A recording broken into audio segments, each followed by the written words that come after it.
Mythbusters episode involving phone frying was indeed entertaining. The segment where they fried the phone was a memorable highlight.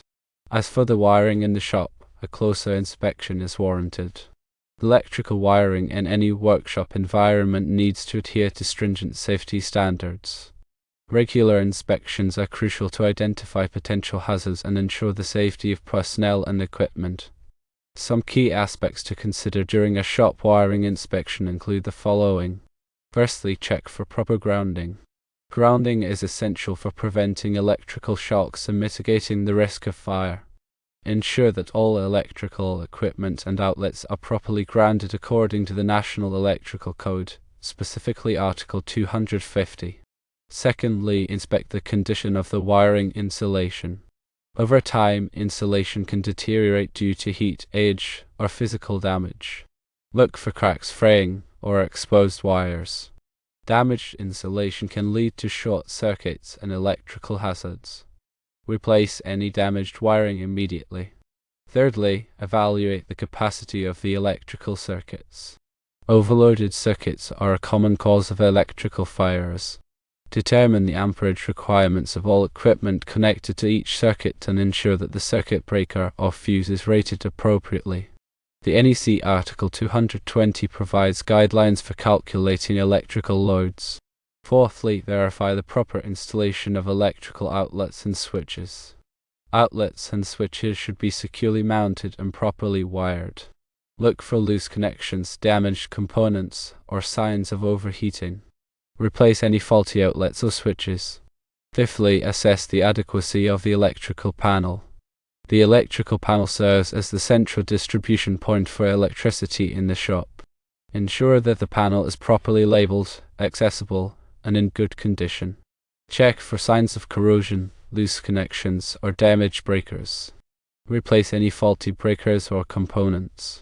Sixthly, examine the use of extension cords and surge protectors. Extension cords should be used sparingly and only for temporary applications. Avoid overloading extension cords by running them under carpets or furniture. Surge protectors can help protect sensitive electronic equipment from voltage spikes. Ensure that surge protectors are properly rated and in good condition. Seventhly, consider the environmental conditions of the shop. Factors such as moisture, dust, and chemicals can affect the integrity of electrical wiring and equipment. Take steps to protect wiring and equipment from these environmental hazards. Eighthly, perform regular maintenance on electrical equipment. Regularly inspect and maintain electrical equipment to ensure that it is operating safely and efficiently. This includes cleaning equipment, lubricating moving parts, and replacing worn or damaged components. Ninthly, implement a lockout/tagout program.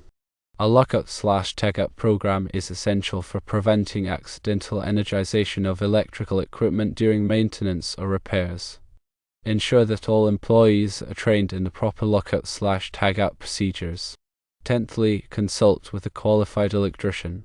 If you are unsure about any aspect of the shop wiring inspection or electrical safety, consult with a qualified electrician. A licensed electrician can provide expert guidance and perform necessary repairs or upgrades. Furthermore, specific attention should be paid to the type of wiring used. Common types include non-metallic sheath cable, also known as NM cable or Romex, is commonly used for residential wiring. It consists of two or more insulated conductors enclosed in a plastic sheath. Armored cable, also known as AC cable or BX cable, consists of insulated conductors wrapped in a flexible metal armor. It is often used in commercial and industrial applications. Conduit wiring involves running insulated conductors through metal or plastic conduit. Conduit provides excellent protection for wiring and is often used in hazardous locations. The National Electrical Code, or NEC, is a widely adopted standard for electrical wiring and safety in the United States. It provides detailed requirements for the installation, maintenance, and inspection of electrical systems. Adhering to the NEC is crucial for ensuring the safety of personnel and property. Some key articles in the NEC that are relevant to shop wiring inspections include Article 100, Definitions. Article 110, Requirements for electrical installations. Article 200. Use and identification of grounded conductors. Article 210. Branch circuits. Article 215. Feeders. Article 220. Load calculations. Article 225. Outside branch circuits and feeders. Article 230. Services. Article 240. Overcurrent protection. Article 250. Grounding and bonding. Article 300. Wiring methods. Article 310. Conductors for general wiring. Article 314. Outlet device, pole and junction boxes, conduit bodies, fittings and handhole enclosures. Article 320. Armored cable, type AC. Article 330. Metal-clad cable, type MC. Article 334. Non-metallic sheet cable, types NM, NMC and NMS. Article 340. Liquid-type flexible metal conduit, type LFMC. Article 342. Intermediate metal conduit, type IMC. Article 344. Rigid metal conduit, type RMC. Article 348. Flexible metal conduit, type FMC. Article 350. Liquid-type flexible non-metallic conduit, type LFNC. Article 352. Rigid polyvinyl chloride conduit, type PVC. Article 356. Liquid-type flexible metal conduit, type FMT. Article 358. Electrical metallic tubing, type EMT. Article 360. Flexible metallic tubing, type FMT. Article 362. Electrical non-metallic tubing, type ENT. Article 366. Auxiliary gutters. Article 368. Busways. Article 370. Cable trays. Article 372. Cellular metal floor raceways. Article 374. Cellular concrete floor raceways.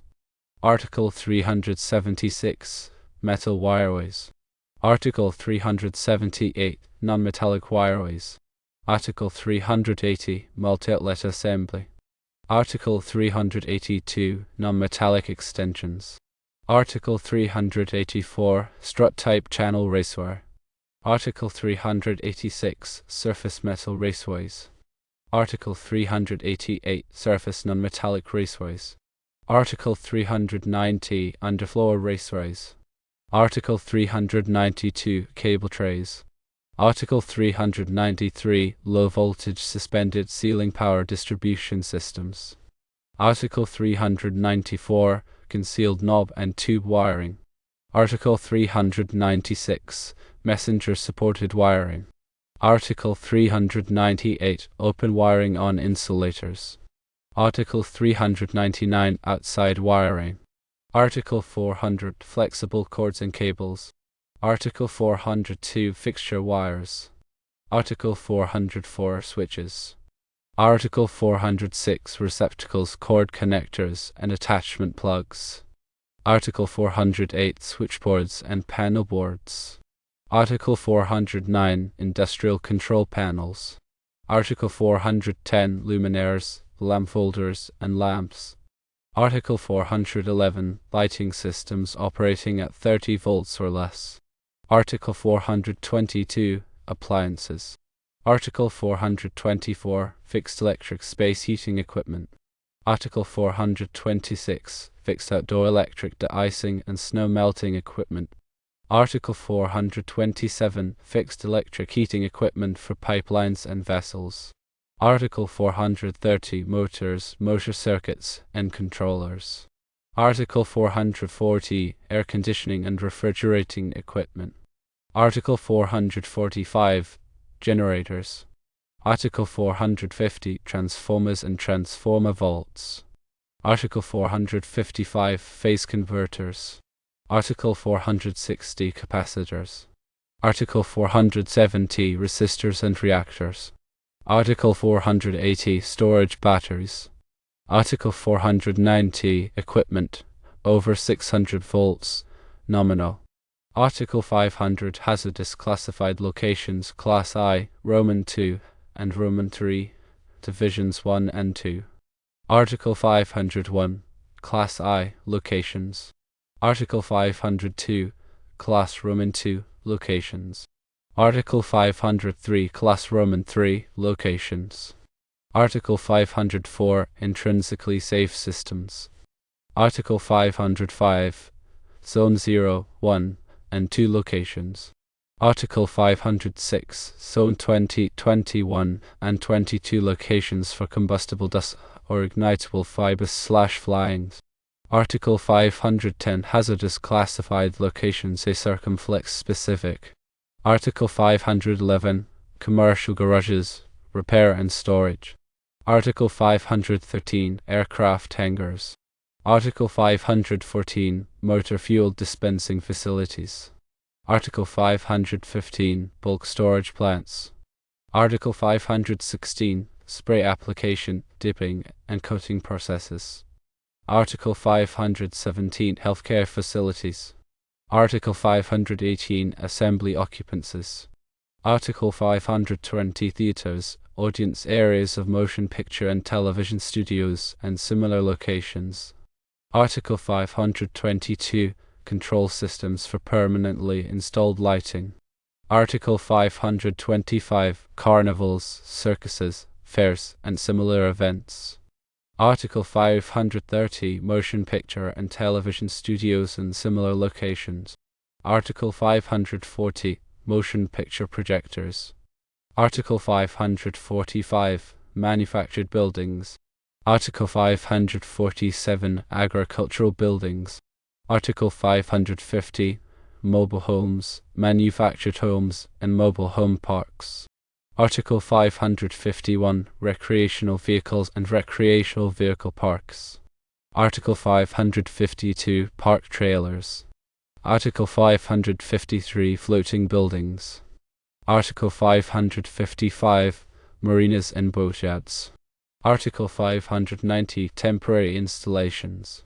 Article 600, Electric signs and outline lighting. Article 604, Manufactured wiring systems. Article 605, Office furnishings.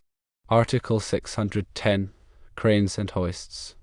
Article 620, Elevators, dumbwaiters, escalators, moving walks, wheelchair lifts, and stairway chair lifts. Article 625, Electric vehicle charging system. Article 626, Electrified truck parking space equipment. Article 630, Electric welders. Article 640, Audio signal processing, amplification, and reproduction equipment. Article 645, Information technology equipment. Article 646, Modular data centers.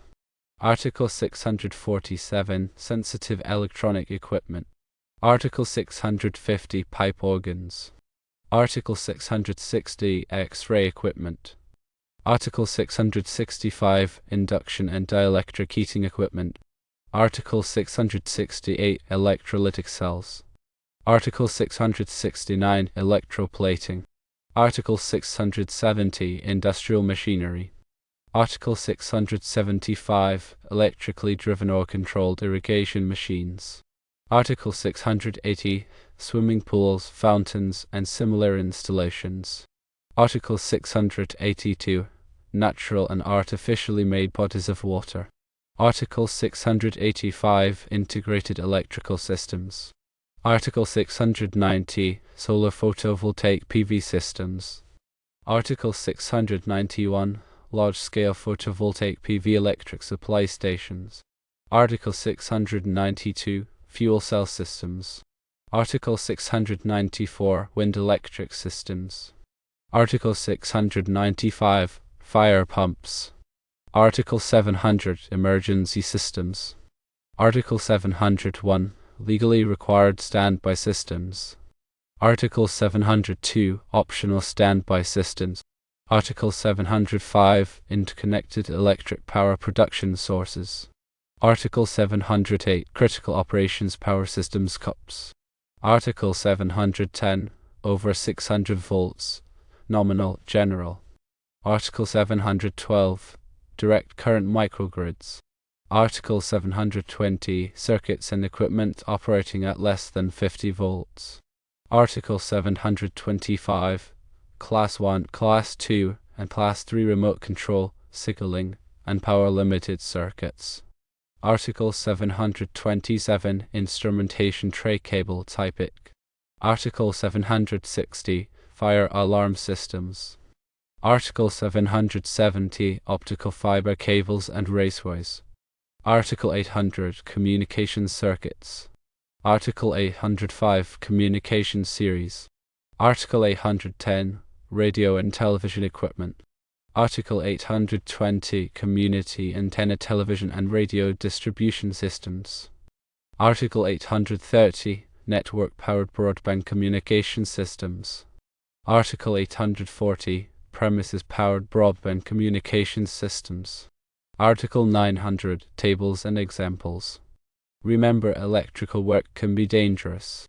Always prioritize safety and consult with a qualified professional if you have any doubts or concerns. Regular inspections and maintenance are crucial for preventing electrical hazards and ensuring a safe working environment. Ignoring potential electrical problems can have serious consequences, including electrical shocks, fires, and equipment damage. By taking proactive steps to identify and address electrical hazards, it is possible to create a safer and more productive workplace. Finally, document all inspections and maintenance activities. Keeping detailed records of inspections, repairs, and upgrades can help track the condition of the electrical system and ensure that it is properly maintained. These records can also be valuable in the event of an electrical incident or insurance claim. So, ensure that all electrical work is performed by qualified personnel who are familiar with the NEC and local electrical codes. Proper training and certification are essential for ensuring that electrical work is done safely and correctly.